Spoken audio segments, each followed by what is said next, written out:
जम्मू संभाग के कई मैदानी इलाकों में जाड़े के इस मौसम में धुंध और कोहरे का प्रकोप अब चरम पर पहुंच गया है।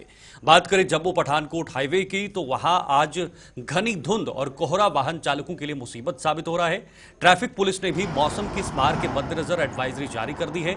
वाहन चालकों से स्पीड पर कंट्रोल रखने और जरूरी होने पर ही हाईवे पर सफर करने का आह्वान किया है। हालांकि हाईवे पर विजिबिलिटी धीरे धीरे कम होती जा रही है और आज शाम ढलने के बाद धुंध और कोहरे की और घने होने का अनुमान लगाया जा रहा है। तस्वीरें जम्मू की हैं और जम्मू के आसपास के इलाकों की, जहां पर आज सुबह सवेरे लोगों ने जब ऊपर उठे, जब नींद खुली तो देखा कि बाहर घने कोहरे की चादर बनी हुई है और विजिबिलिटी काफी ज्यादा कम है। बहुत खतरनाक ये दृश्य नजर आ रहा है क्योंकि इसमें अक्सर हाईवेज पर ध्यानपूर्वक जो वाहनों की आवाजाही है वो होनी चाहिए। उसके लिए एडवाइजरी भी जारी की है कि आखिर वाहन जो है उसकी स्पीड कम रखें, उसकी रफ्तार कम रखें ताकि किसी भी प्रकार की कोई हादसा पेश ना आए। ऋषि खजुरिया हमारे साथ फिलहाल सांबा से जुड़े हुए हैं, मैं सीधे जानकारी लूंगा। ऋषि, जिस तरह की तस्वीरें आ रही हैं साफ तौर पर देखा जा सकता है कि कितनी धुंध है, घना कोहरा छाया हुआ है चारों तरफ। इस पूरे मामले को देखते हुए, इस मौसम को देखते हुए क्या एडवाइजरीज हैं और किस तरह से खास तौर पर वाहनों के जो चालक हैं, ड्राइवर्स हैं, उनको सलाह दी गई है? देखिए, बिल्कुल जिस तरह से लगातार आज सुबह से ही धुंध कोहरा जो वो काफी ज्यादा देखा जा रहा है, विजिबिलिटी शून्य की कगार पर जो वो पहुंच चुकी है और कहीं कहीं जम्मू पठानकोट राष्ट्रीय राजमार्ग पर चलने वाले तमाम कम्यूटर्स को लेकर बात कर लें, एडजॉइनिंग आसपास के जितने रूट्स हैं वहां पर चलने वाले लोगों को काफी आज परेशानियों का सामना करना पड़ रहा है क्योंकि विजिबिलिटी कम होने से उनकी जो गाड़ी की रफ्तार है वो काफी धीमी है और गाड़ी की रफ्तार धीमी ही होनी चाहिए। और इसी तरह से जो ट्रैफिक पुलिस की तरफ से एडवाइजरी जारी की जा रही है कि तमाम गाड़ी वालों को ये कहा जा रहा है कि अपनी गाड़ियों की फॉग लाइट्स ऑन करके चले और स्पीड लिमिट को जो है वो कम करके चले ताकि कोई ऐसे हादसे जो है वो राष्ट्रीय राजमार्ग पर पेश ना आए।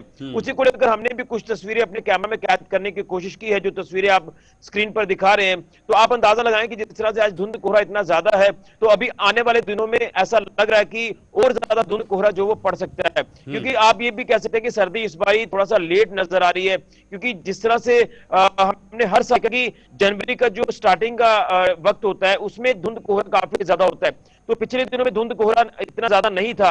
और उसी तरह से अगर बात करें तो जो डायरेक्टरेट ऑफ स्कूल एजुकेशन ने विंटर वेकेशन को भी अनाउंस किया था, तो विंटर वेकेशन तो आज खत्म हो गई, आज स्कूल जो वो लग चुके हैं, बच्चे भी स्कूलों की तरफ अपने अपने रुख कर चुके हैं। लेकिन आज हमने वो तस्वीरें भी देखी जब सुबह बच्चे गाड़ियों में बैठ रहे थे, उनको काफी दिक्कतों का सामना करना पड़ा क्योंकि सुबह सर्दी काफी ज्यादा थी।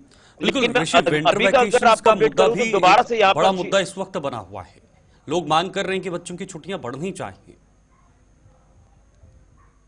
देखिए, बिल्कुल जिस तरह से हालात इस समय बने हुए हैं तो आप अंदाजा लगाएं कि सुबह सवेरे तड़के जब बच्चे उठेंगे, वो नहा धोकर तैयार होकर स्कूल की तरफ जाएंगे तो काफी उनको परेशानियों का सामना करना पड़ सकता है और आज से ही परेशानी उनको झेलनी भी पड़ रही है क्योंकि छोटे बच्चों के ऊपर कोहरे का असर जो है वो काफी ज्यादा होता है, उनकी सेहत खराब हो सकती है, वो बीमार हो सकते हैं। उसी को लेकर बच्चों के पेरेंट्स हो यानी अभिभावक हो या बच्चे हो, वो लगातार डायरेक्टर ऑफ स्कूल एजुकेशन से अपील कर रहे हैं कि हमारी छुट्टियां एक्सटेंड की जाए। देखिए, एक धारणा सी बन गई है कि एक पर्टिकुलर टाइम सेट कर दिया कि आपने इन दिनों में छुट्टियां जो वो सर्दियों की यानी विंटर वेकेशन अनाउंस की जाएगी और इस तारीख को छुट्टियां खत्म कर दी जाएंगी। लेकिन मौसम के अनुसार, मौसम क्या कुछ कैसा हाल है मौसम का, उसके अनुसार जो वो विंटर वेकेशन जो वो अनाउंस होनी चाहिए और उसी तरह से विंटर वेकेशन जो वो खत्म होनी चाहिए। इसी तरह से लगातार ये अपील जो वो प्रशासन तक भी पहुंचाई जा रही है। लेकिन अब जब हम बात कर रहे हैं धुंध कोहरे को लेकर तो मैं ये कह सकता हूं कि धुंध कोहरे की जो चादर इस समय मैदानी इलाकों में देखने को मिल रही है, पहाड़ी इलाकों में लगातार बर्फबारी और मैदानी इलाकों में धुंध कोहरे का सिलसिला,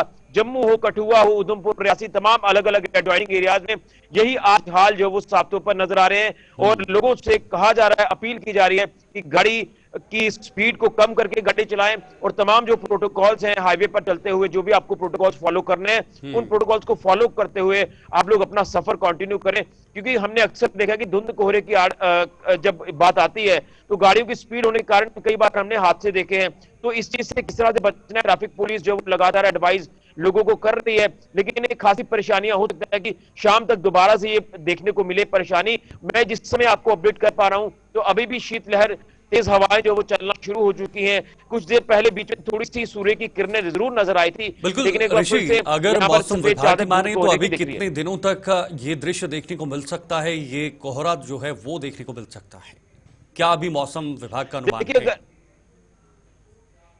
अगर इसी तरह से हालात रहते हैं तो आने वाले जो 7 से 8 दिन है वो कोहरा आपको देखने को मिल सकता है। और ना सिर्फ इस बार बल्कि हर बार जनवरी का जो स्टार्टिंग का वक्त होता है तो धुंध कोहरा काफी ज्यादा होता है। हमने ये भी देखा कि कई बार तो जनवरी एंड तक जो ये धुंध कोहरा चला जाता है, सर्दी जो वो बढ़ जाती है। लेकिन मैंने जैसे कहा कि सर्दी इस बार थोड़ी लेट नजर आई है। दिसंबर के आखिरी जो हफ्ते रहते हैं उसमें ही सर्दी काफी ज्यादा होती है, लेकिन इतनी सर्दी नहीं पड़ी।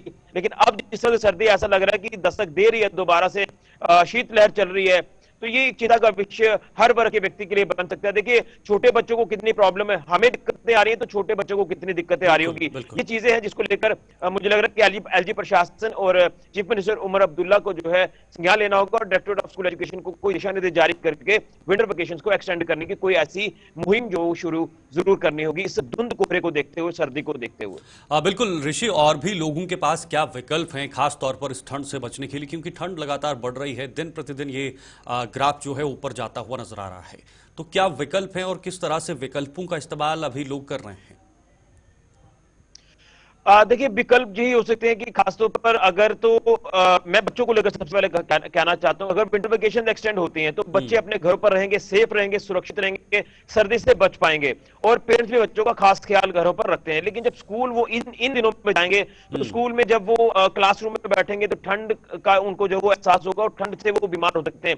एक चीज। दूसरा विकल्प जो आपके पास होते हैं वो घर पर आप रूम हीटर्स का इस्तेमाल कर लेते हैं, या हम अक्सर देखते हैं कि जो दुकानदार तबका है या बिजनेसमैन जितने भी है वो अपने आसपास आग जलाकर जो वो सर्दी से बचने की कोशिश करते हैं। विकल्प इसी तरह से। लेकिन एक चीज एडवाइस मैं ये भी करना चाहता हूं कि वो लोग जो घरों के अंदर ब्लोअर्स का इस्तेमाल करते हैं, ब्लोअर सफोकेशन हो जाते हैं। बिल्कुल बिल्कुल, ये भी एक बड़ा मामला है ऋषि। सफोकेशन भी एक बड़ा मामला है और इसका नतीजा हमने देखा है, बिल्कुल विपरीत आया है। बहुत बहुत शुक्रिया आपका ऋषि हमारे साथ जुड़ने के लिए और ये तमाम जानकारी के लिए। इस वक्त सर्दी के दृष्टिकोण से देखा जाए, ठंड के दृष्टिकोण से देखा जाए तो एक बहुत बड़ा मुद्दा है वो विंटर वेकेशंस का है। लगातार अभिभावक इसकी मांग कर रहे हैं, लेकिन प्रशासन का इस और रुख क्या होगा इसके लिए थोड़ा सा इंतजार करना पड़ेगा।